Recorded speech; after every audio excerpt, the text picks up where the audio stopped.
Akala ko yung Hanoi will just offer French colonial charm. Pero nagpapalit pala ito ng mukha tuwing gabi.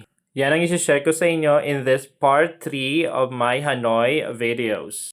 Hello everyone, I'm Blue. I share my travel stories, food culture, and saving goals. After ko nga sa Juan Cam Lake ay naglakad na ako papuntang hostel at nadaanan ko itong kainan. Nagsiserve ito ng kakaibang dessert. Pair ito guys, green tea at yung gelatin na may coconut milk at tapioca. Itong dalawa ay nagkakahalagang 50,000 VND. So let's try it now. Itong green tea ay napaka-refreshing. Yung pagod ko sa paglalakad sa old quarter parang natanggal. Next one, itry natin yung coconut gelatin. Mag-i-scoop ka ng konti nito guys, then lalagyan mo siya ng yelo. Itong pagkain na ito ay 9/10 para sa akin. Both are refreshing. Then naglakad na ako pa uwing hostel ko. Check nyo guys yung public market nila dito. Kayo na guys ang mag-describe. O diba parang Pilipinas lang. One thing na na-observe ko sa public market nila dito, sobrang dami nilang pagpipilian na spices, fresh and dried selection.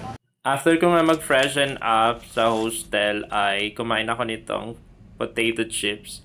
Nabili ko ito doon sa my convenience store. So tara, let me share to you Hanoi, Vietnam at night. Ito yung unang gabi ko dito sa Hanoi kaya medyo natatakot pa ako nito guys. Check natin ang isa sa kanilang street food stall.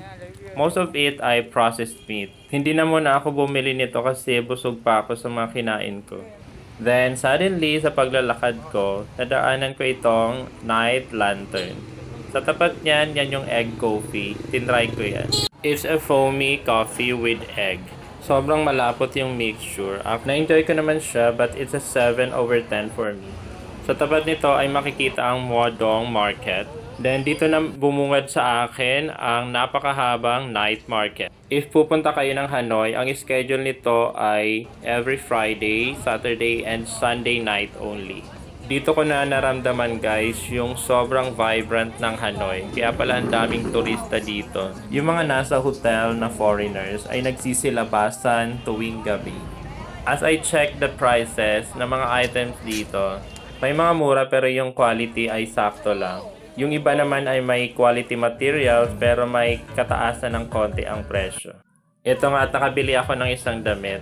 Ito yung gusto kong mga sinusuot guys kasi presko siya sa katawan at hindi mabigat sa luggage.